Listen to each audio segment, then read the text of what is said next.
Paulinha e esse é o nosso segundo podcast. E eu quero começar lendo uma frase dos nossos inscritos, Shalom. Depois a gente fala mais do que é o escrito, certo, galera? A voz do amado é reconhecida pela alma que o busca e tem intimidade com ele na oração.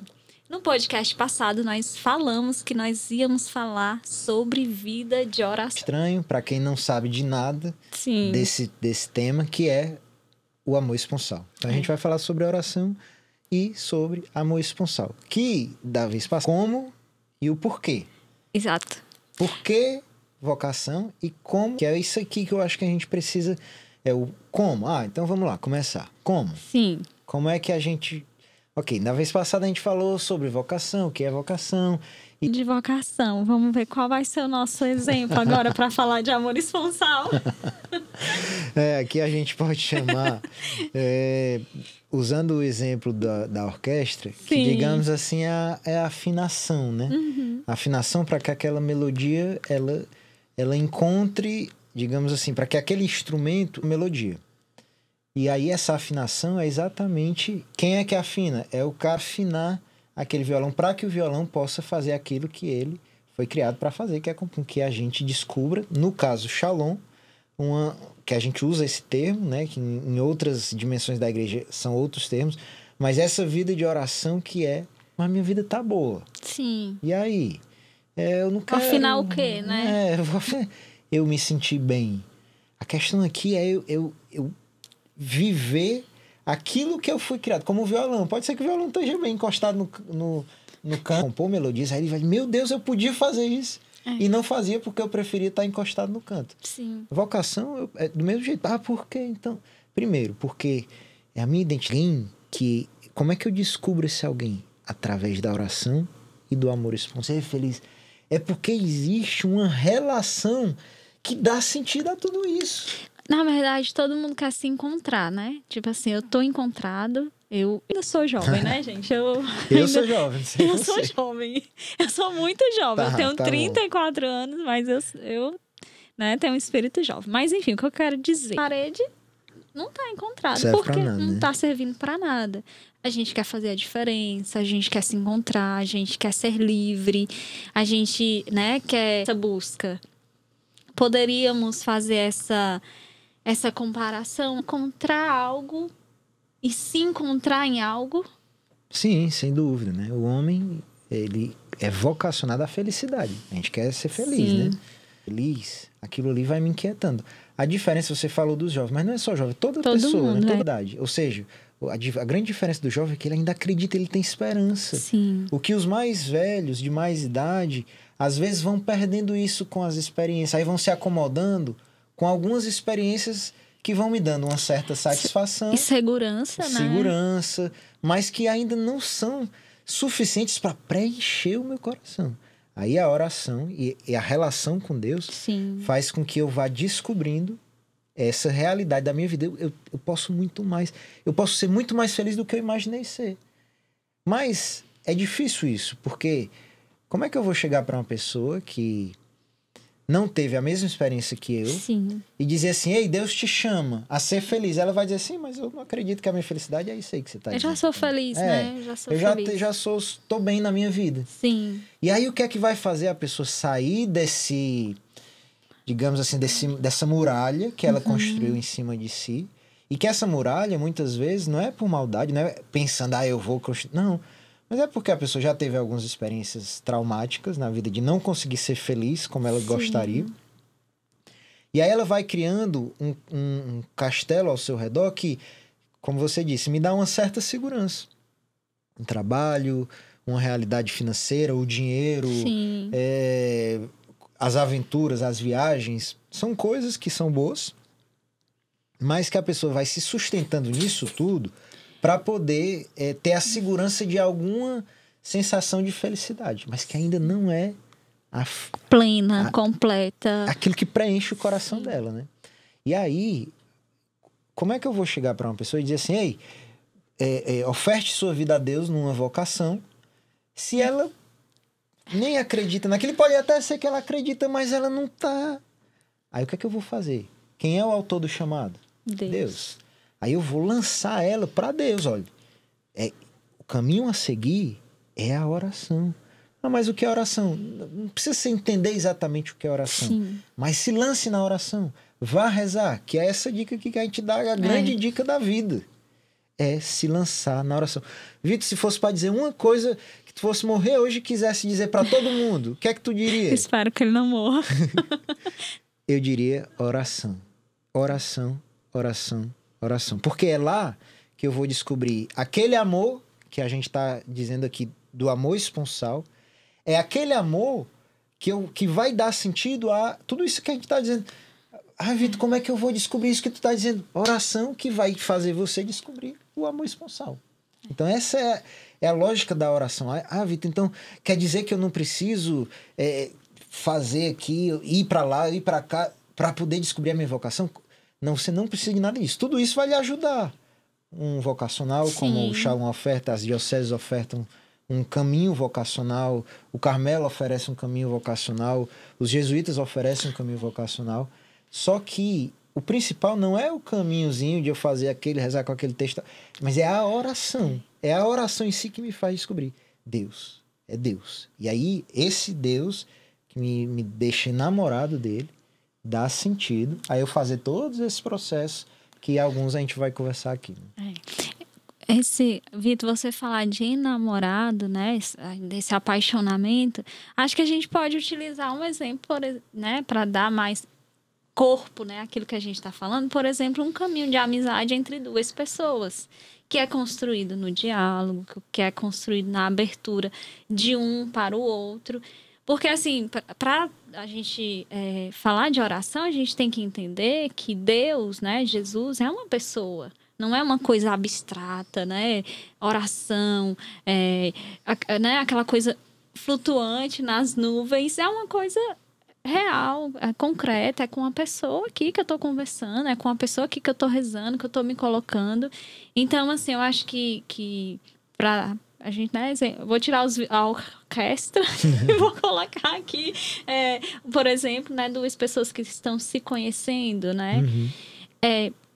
Pode ser pouco pro tamanho, né, daquilo que nós estamos falando, né? Pode ser muito humano, mas eu acho que vai dando assim uma cara, né, para que a gente possa entender esse caminho de conhecimento, de diálogo, de escuta.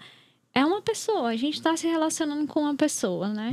E Santa Teresa d'Ávila, que é uma doutora da igreja, ela usa exatamente Sim. isso, é um trato de amizade. Porque a oração, ela é um trato de amizade. É interessante, porque a amizade, como é que se... Por exemplo, eu não falei exatamente o que é esponsal. Sim. Esponsal, acho que é óbvio, né? Vem da palavra esposo, né? Sim. Então, quando a gente fala de amor esponsal, a gente está falando do amor de um esposo pela sua esposa. Ou de uma esposa pelo seu esposo. Isso é amor esponsal, no campo humano. Quando a gente fala esse termo no campo religioso, católico, quando a gente fala é a alma enamorada de forma esponsal. É quase como se ela casasse com Deus, né? Sim. E que não é quase nela, de fato é. Na verdade, se entende na igreja que o amor de um casal, de um esposo pela sua esposa, ela é a imagem do amor de Deus pela alma, que é o verdadeiro esposo da nossa alma, que é a esposa de Cristo, né? Sim. Então, a gente, quando traz essa realidade do amor esponsal, a gente quer dizer isso, né? Mas aí, voltando aqui para esse trato de amizade, Santa Teresa usa esse termo, né? A oração é um trato de amizade. E esse trato de amizade, ele evolui para uma esponsalidade. Ou seja, eu preciso cultivar, porque é assim que acontece um casamento, né? A pessoa se conhece, um vai conhecendo o outro, e nesse conhecimento mútuo vai brotando algo mais forte do que uma amizade, que aí é aquele sentimento de querer namorar com a pessoa, de querer estar com ela mais tempo e querer estar com...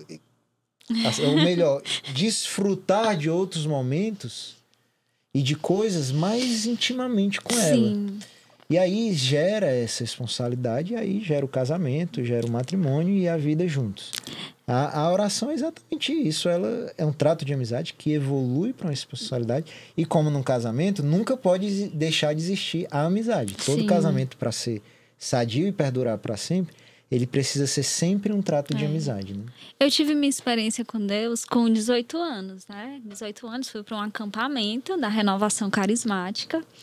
E ali eu tive minha primeira experiência forte com Deus. Mas ali eu nunca imaginei que eu ia ser consagrada, celibatária, né? Que realmente eu ia viver, querer, né? Desejar dar tudo para Deus.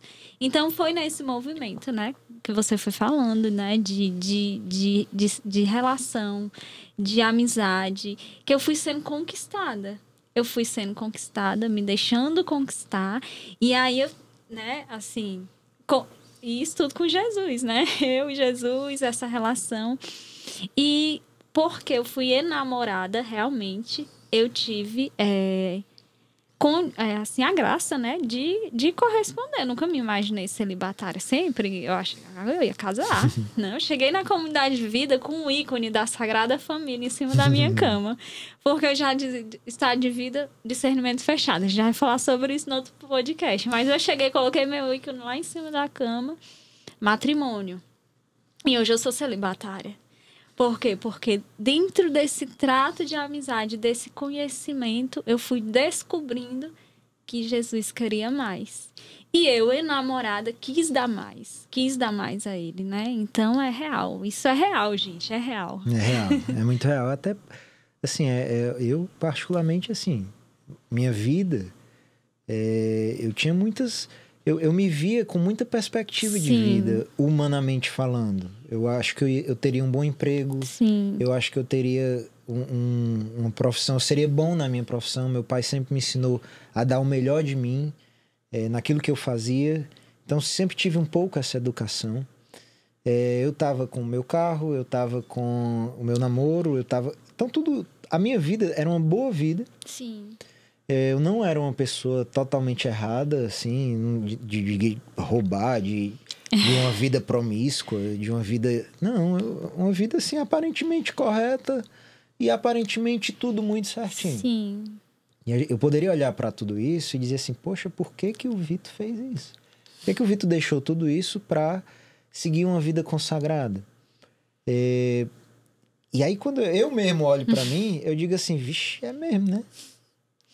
Mas o que dá sentido a tudo isso é uma experiência com a pessoa de Jesus Cristo. Como você disse no início, uma pessoa. É real. Essa pessoa é o que me conquistou.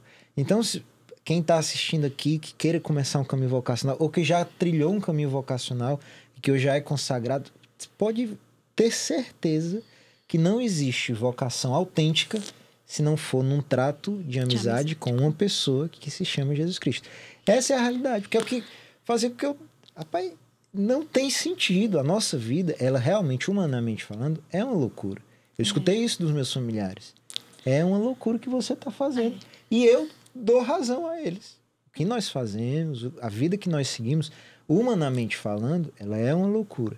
Mas quando você olha para a lógica esponsal de uma relação com Jesus Cristo que você desenvolveu, que Jesus desenvolveu com você, não tem coisa que faça mais sentido do que não fazer a vontade, do que fazer a vontade de Deus, do que segui-lo e do jeito que ele quiser. Se for para ser padre, eu vou ser padre. Se for para casar, eu vou casar. Se for para ser celibatário, eu vou ser celibatário. Se ele quiser que eu seja missionário na África, eu vou ser. Se ele quiser que eu seja missionário aqui, eu vou ser.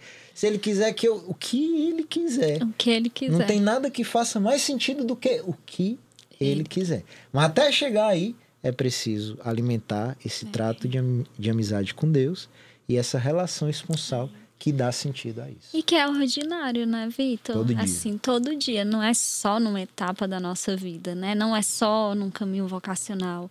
É durante toda a nossa vida vocacional, né? Porque nós seremos sempre vocacionados, né? Vocacionados à santidade.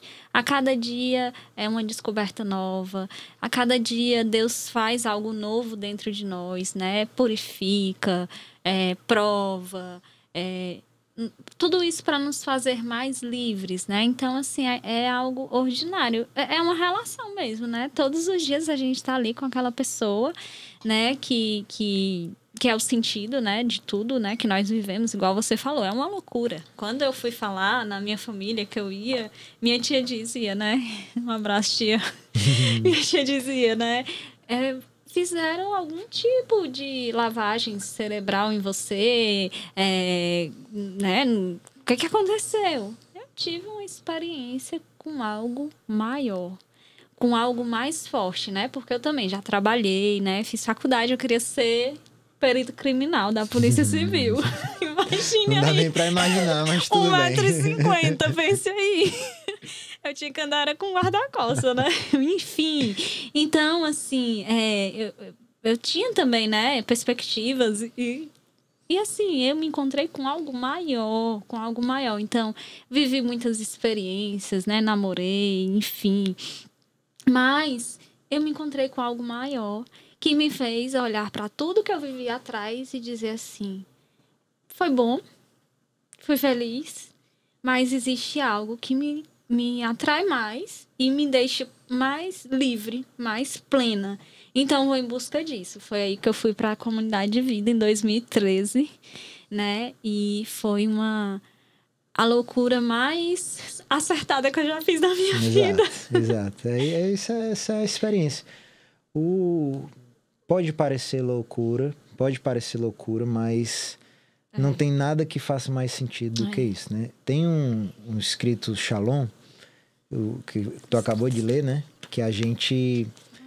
Acho que é no parágrafo 11, se eu não me engano, que diz assim: procurar aqui para vocês. Um coração inflamado por este amor, tudo realiza e a tudo se dispõe. É um escrito, né? O escrito Shalom, Amor Esponsal. Sim. E quem escreveu foi o Moisés Azevedo, que é o fundador da comunidade Shalom. Mas depois que você vai tendo um pouquinho de experiência, esse trato de amizade que fala Santa Teresa, que fala São João da Cruz, sim, esse trato de amizade faz com que você realmente... em inglês é realize, que é você perceba, você conceba que vale a pena. Um coração inflamado por este amor, tudo realiza e a tudo se dispõe. E não é num momento só, né? Ele vai crescendo, às vezes a gente até duvida desse amor, mas aí logo depois você recobra aquela experiência que dá sentido a tudo isso. Exatamente. E quando é autêntico, as pessoas percebem. Tipo, a minha tia falou isso inicialmente. Mas depois que ela foi percebendo, assim, né? Que a gente muda, né? A gente dá uma melhorada, né? A gente vai melhorando, a gente vai progredindo. Então, quando a minha tia percebeu isso, ela disse, realmente, minha filha, você poderia ter escolhido vários outros caminhos, mas você escolheu Deus. Você escolheu Deus, né? Então as pessoas veem isso, porque é autêntico, é uma vida, né? Não é uma encenação, não é um momento, não é... É uma vida real, é uma vida, é um caminho, é uma vida. E a Santa Teresinha, ela dizia assim, para amar só tenho hoje, né? Então, você junta uma coisa com a outra, esse amor esponsal, com essa dimensão da urgência do amor, sim, que meio que é próprio do amor, essa urgência de querer... Ele não quer tardar. sim. Ele não quer tardar o seu amor. Por quê? Porque quem ama não vai amar amanhã. Vai amar agora. Ele ama agora. E ele quer amar hoje. E aí traz isso. Aí tem o outro santo, que é São Pedro Julião Aimar, que diz assim: hoje, porque amanhã será muito tarde. Hoje, porque amanhã será muito tarde. Aí você une essa experiência esponsal, essa experiência de amizade com Deus e essa experiência do chamado de Deus que a gente falou desde o primeiro podcast, e aí faz todo o sentido. Senhor, como diz, né, São Pedro, como diz tantos santos, eis-me aqui, né? Faça-se em mim a tua vontade. E eu quero citar também, Vitor, um irmão da minha casa comunitária, Rodrigo Santos, né? Acho que muitos conhecem. Ele teve, assim, né, ele teve uma enfermidade, né? Que ele perdeu, né? Afetou um pouco a memória recente dele. Mas o que ficou foi, assim, né? Diante de toda a enfermidade dele, é um testemunho grande de amor esponsal, porque o que ficou foi essa relação, né? E aí ele diz, né? Santa Teresinha dizia, para te amar, Senhor, eu só tenho hoje, e para ele fala, né? Hoje ele fala, para te amar eu só tenho agora. Eu só tenho esse segundo, eu só tenho esse minuto. Então, assim, quero dizer com isso que uma experiência autêntica de oração, de amor esponsal, nos faz, em meio a tudo, né? Em meio à alegria, à dificuldade, à enfermidade, a dizer: Senhor, para te amar eu só tenho agora, né? Então, é uma experiência Santa Teresa d'Ávila, ela tem uma coisa que eu trago muito para a realidade do amor esponsal. Sim. Que ela, quem gosta de Santa Teresa d'Ávila, que lê os livros dela, vê que em várias partes ela diz assim, só vai... Ela fala, aí fala diz assim... bem muito. Fala bem muito. Palavras sábias. Aí fala assim, mas só vai entender isso quem tiver experiência. Aí fala. Aí daqui a pouco, mas só vai entender isso quem tiver experiência. E isso, para o amor esponsal, é muito real. Sim. Só vai entender isso quem tiver essa experiência. Então, por exemplo, você fala da sua tia, eu vou falar do meu pai, né? Sim. Eu não posso exigir do meu pai, que questionou muito o meu ingresso na comunidade, a minha vocação. Eu não poderia exigir que ele tinha a mesma experiência que eu. E que entendesse, Eu até dou razão a ele, né? Eu não podia... se fosse eu no lugar dele, o meu filho, cheio de potencialidades, e tá deixando tudo isso por algo, entre aspas, na cabeça dele abstrato, eu faria a mesma coisa ou até pior. Sim. Tá entendendo? Mas... E aí eu não podia exigir que ele tivesse a experiência que eu tenho. Mas para mim, a minha segurança era... Eu tive essa experiência. Sim. Eu toquei, eu sei quem é Jesus Cristo. Eu toquei o seu lado aberto. Eu toquei as suas chagas abertas. Eu experimentei Jesus Cristo. Eu vi e toquei Jesus Cristo. E isso dá sentido à vocação. Então, é exatamente isso. Num vocacional, até eu falo assim, né? Nos caminhos vocacionais aí, retiros e tudo que a gente participa... que para mim o ano de vocacional, que no Shalom a gente tem um ano de vocacional no mínimo, né? Pode ser mais e tal. Outras realidades é mais ou menos, enfim. Mas no ano de vocacional, eu brinco dizendo que para mim o vocacional não é um tempo de saber o que Deus quer. Sim. Mas na verdade é um tempo de se enamorar por Jesus. É viver essa responsabilidade com Jesus. Aí isso... Dentro disso... eu descubro o que Deus quer. Mas o primeiro movimento não é saber o que Deus quer, porque Deus tem força. Sim. E digamos assim, Deus é onipotente, ele poderia, em um piscar de olhos, fazer com que a Paulinha descobrisse qual era a vontade dele. Não precisava de um ano de discernimento. Ele descia do céu e dizia, Paulinha, eu quero isso de você. Mas, por que ele não faz isso? Porque ele não quer que a gente viva uma obediência de qualquer forma, ou porque Deus está pedindo e eu tenho que fazer. Mas é porque é esse movimento de enamoramento, de apaixonamento de Deus conosco que dá sentido. Aí sim, quando essa obra dentro de nós se realiza, quando Deus faz isso em nós de enamoramento, de apaixonamento, de responsabilidade, aí sim faz todo sentido Deus dizer o que é que Ele quer de mim. Sim. Mas até lá, Ele precisa que o meu coração se apaixone por Ele. E aí o vocacional é isso.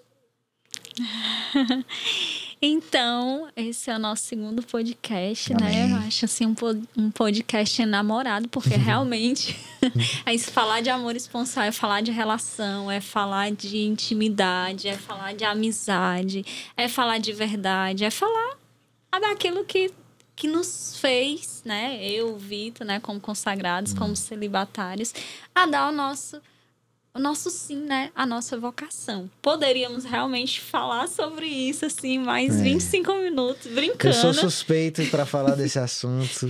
E eu ficaria muito tempo falando dele. E eu também gostaria. E também porque é o cerne, né? A gente não disse isso, mas a gente diz isso no Shalom, que o amor esponsal é o cerne. O que quer dizer o cerne? É o centro. Ele faz parte da essência da nossa espiritualidade como Shalom. Isso. É o amor esponsal, né? Em falar em cerne, né? Eu fiz biologia. Gente, vamos terminar esse podcast, prometo. Mas é só para agregar ainda mais, assim, para vocês saberem o tanto que o amor esponsal é importante. O cerne numa árvore, numa planta, é o que vai dizer, por exemplo, tudo foi devastado, tudo foi queimado, mas pelo cerne que fica... Em meio a tudo isso, a gente vai descobrir a identidade daquela árvore, por exemplo. Vai descobrir sua idade, vai descobrir tudo que ela passou. Enfim, eu tô querendo dizer isso para, né, exemplificar ainda mais, né, a importância do amor esponsal. Se tivermos, se alimentarmos, né, ele é aquilo, é o essencial. É o essencial. Se nada mais nós tivermos e tivermos o amor esponsal, parafraseando Coríntios 13, se tivermos o amor esponsal, nós permanecemos, nós respondemos, nós correspondemos, nós amamos, nós servimos. Tudo terá valido a pena. Tudo valerá a pena. Tudo valerá a pena. E tudo vale a pena por causa desse amor esponsal. Essa relação com nosso Senhor Jesus Cristo. Talvez mais na frente a gente possa aprofundar as formas, o como viver essa oração, viver essa esponsalidade. Aprender a rezar, né? Aprender a rezar. Se aprende a rezar, rezando. Né? Mas nós podemos nos ajudar em como aprender a rezar com aqueles que já têm mais experiência, os santos, os diretores espirituais. E a gente poderá também conversar mais sobre isso. Então, esse é o nosso segundo podcast. Nós teremos ainda muito mais, né? Fomos dando spoilers aqui. E no nosso terceiro podcast, nós vamos falar sobre...